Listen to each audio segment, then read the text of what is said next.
আর আজকের রবিবাসরীয়টা কি দিয়েছে দেখুন, হাঁসুলি বাঁকের সন্ধানে। আপনারা পড়েছেন হাঁসুলি বাঁকের উপকথা তারাশঙ্কর বন্দ্যোপাধ্যায়ের? খুব সুন্দর গল্পটা, খুব সুন্দর গল্প। আমি পড়েছি, আমার কাছে আছে বইটা। হ্যাঁ, যখন আমি বাংলা অনার্স পড়তাম তখন পড়েছিলাম বইটা, হাঁসুলি বাঁকের উপকথা। আর এটার উপরে মনে হয় সিনেমাও হয়েছে, তাই না? আমি দেখিনি যদিও সিনেমাটা, কিন্তু গল্পটা পড়েছি, খুব সুন্দর গল্প। তো এইটাতে হঠাৎ আজকে চোখ আটকে গেল, পেপার খুলেই পড়তে হবে, এটা কি লিখেছে দেখতে হবে। চটপট চটপট কাজ হয়ে যাচ্ছে জানেন। এখন বাজে 9:45। তো এই যে দুধ এসে গেল, আবার আমার কাকলিও আজকে কাজ করে দিয়ে চলে গেল 9:30টার সময়। সুতরাং সেই জন্য বলছি আজকে চটপট চটপট সব কাজ হয়ে যাচ্ছে। আমিও দুধটা তাড়াতাড়ি বসিয়ে দিলাম যে ফুটে যাক, দুধটা ফুটিয়ে রেখে শান্তি। তো এই যে ভালোই হয়েছে, আজকে এত বৃষ্টি, তো চারিদিকে এত বৃষ্টি হচ্ছে ঝমঝম করে, না সেই জন্য মনে হয় সব তাড়াতাড়ি কাজ গুছিয়ে দিয়ে পালিয়ে যাচ্ছে আর কি। এই যে আমার যত যে বাসনগুলো ধোয়ার আর কি, সেগুলো সব এই যে ধুয়ে নিলাম। দেখছেন, এই সব বাসন কি আর কাজের লোককে ধুতে দেওয়া যায় বলুন? এই যে চামচগুলো, এগুলো ওই কলপাড়ে বসে ধুচ্ছে, ও কখন নালির মধ্যে দিয়ে গলে যাবে টের পাবে না। এই করে ছন্দা দিয়ে আমার 2-3টে ছোট ছোট হাতা ওই নালির মধ্যে দিয়ে গলে গেছে। হ্যাঁ বৌদি, এগুলো বেরিয়ে চলে গেল, গামলার মধ্যে দিয়ে দিয়েছিলাম, ব্যাস সেই থেকে আমি নিজেই এগুলো ধুয়ে নিই।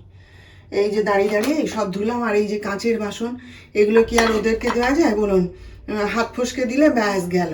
সে আমার হাতেও ভাঙতে পারে, সেটা কথা না, তবু আমি সাবধানে করবো তো, আর ওদের হুটো পাটি থাকে, সেই জন্যে এই যে সব বাসনগুলো যেগুলো আমার ধোয়ার আর কি, দাঁড়িয়ে দাঁড়িয়ে সব ধুলাম, গ্যাস ট্যাস পরিষ্কার করলাম, সব কমপ্লিট করলাম। মর্নিং, আবার চলে এসেছি আপনাদের সামনে পূর্বাজ লাইফস্টাইলের নতুন আর একটা ভিডিও নিয়ে। আশা করি আপনারা সকলে ভালো আছেন। তো আজকে হচ্ছে গিয়ে রবিবার, আর এখন বাজে হচ্ছে 10:30। এই মাত্র পুজো টুজো করে উঠে একটু জলখাবার খেয়ে এলাম।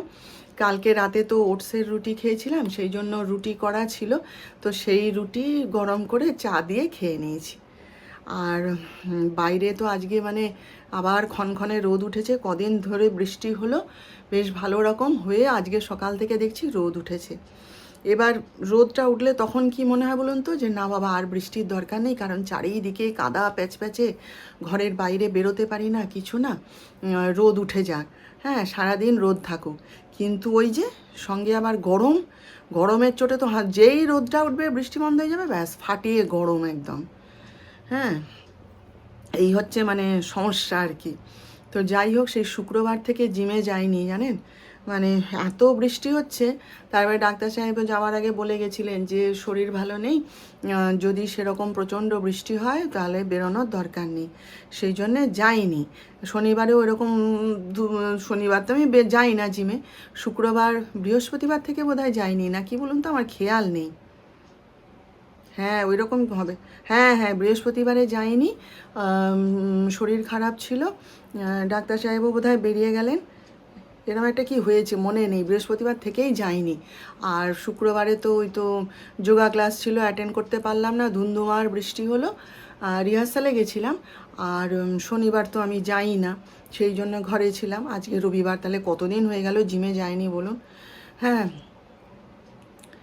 তো দেখি সারাদিন কেমন থাকে না থাকে। তো যাই হোক, চলুন, আমার পুজো টুজো করাও হয়ে গেছে, সবই হয়ে গেছে, এবারে একটু রান্নাবান্না করব।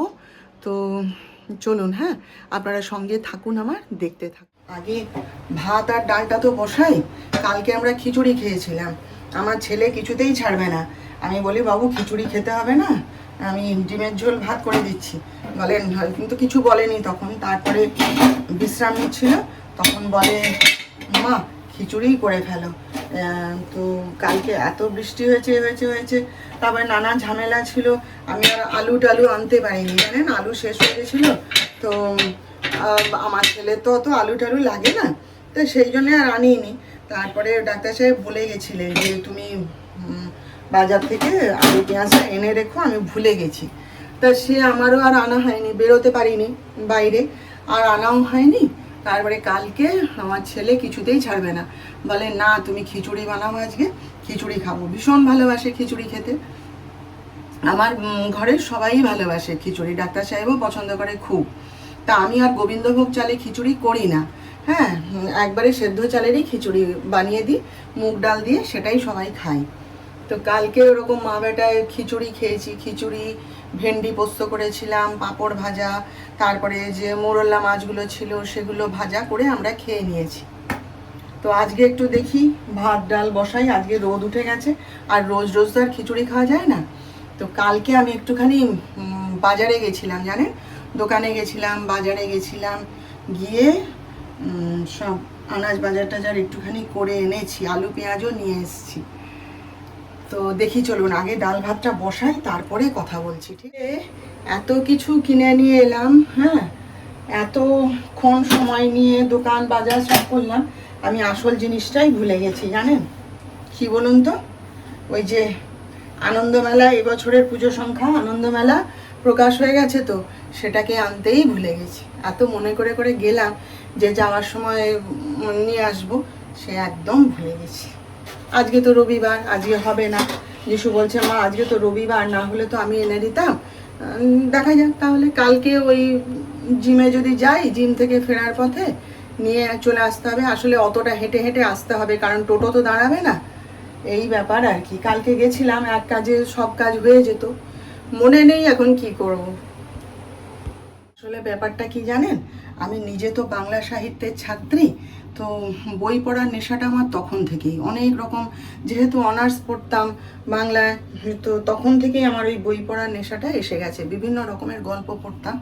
তারপরে আমার মা খুব গল্পের বই পড়তে ভালোবাসতেন, জানেন, মাকে আমি দেখেছি ছোটোবেলায় কাজের শেষে ওই আমাদের একটা বারান্দা ছিল, সেই বারান্দায় মা চেয়ার পেতে পায়ের উপর পা তুলে বসে পেপার থেকে শুরু করে গল্পের বই থেকে শুরু করে সব পড়তেন, খুব ভালোবাসতেন।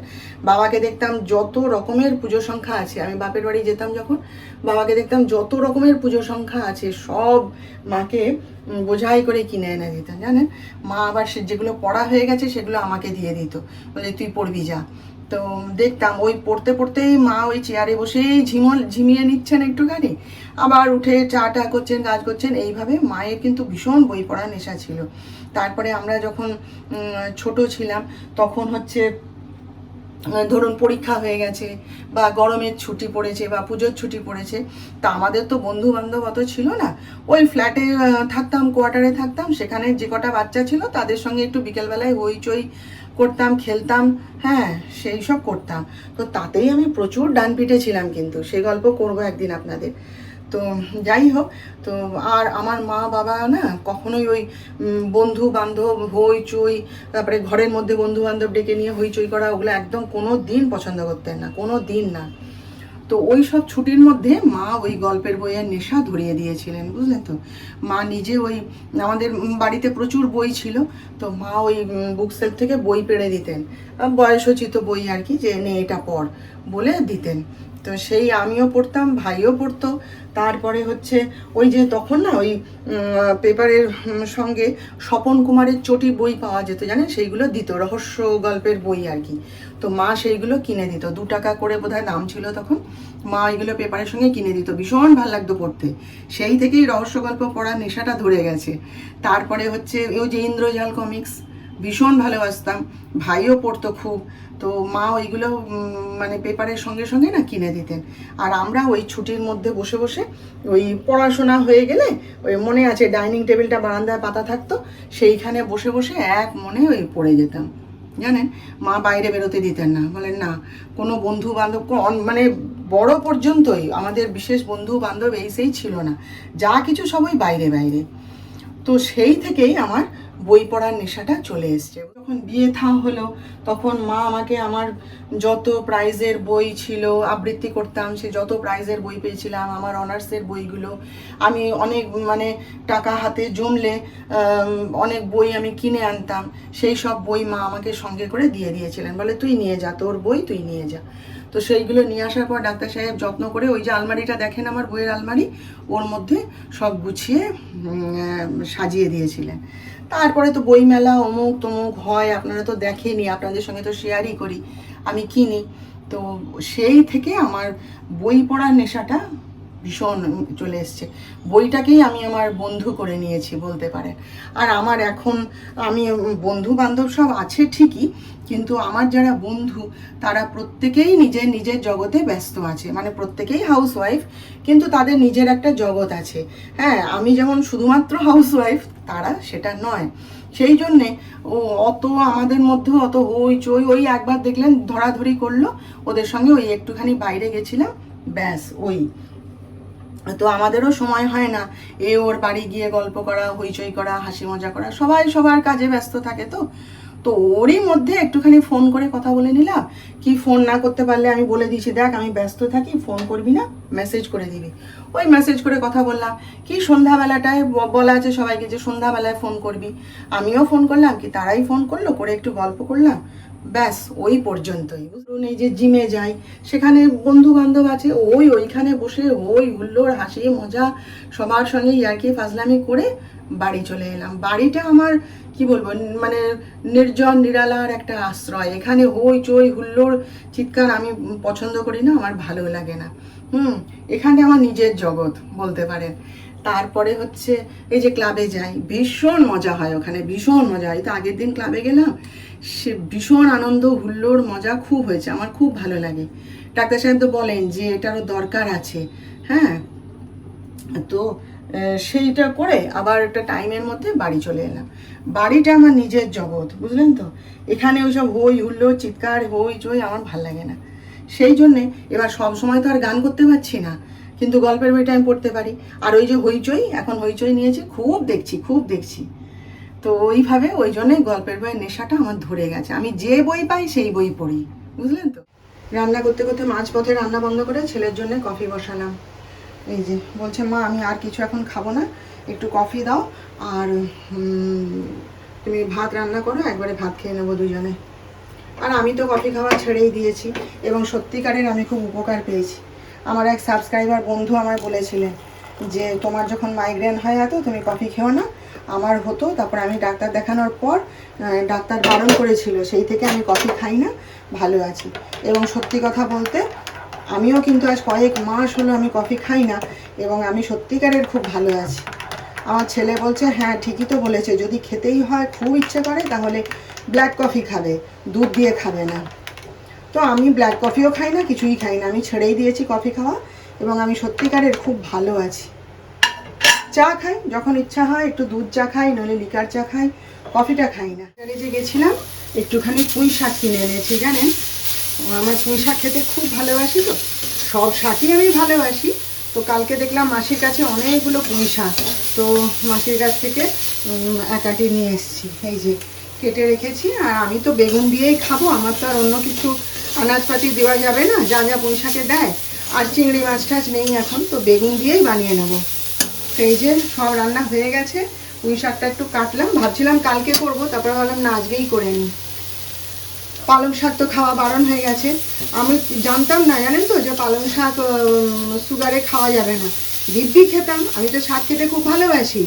তারপরে আমার যে ডায়েটিশিয়ান তিনি বললেন না, সুগারে কখনো পালং শাক খাওয়া যায় না, পালং শাক, ছোলার ডাল এগুলো নাকি খাওয়া যায় না।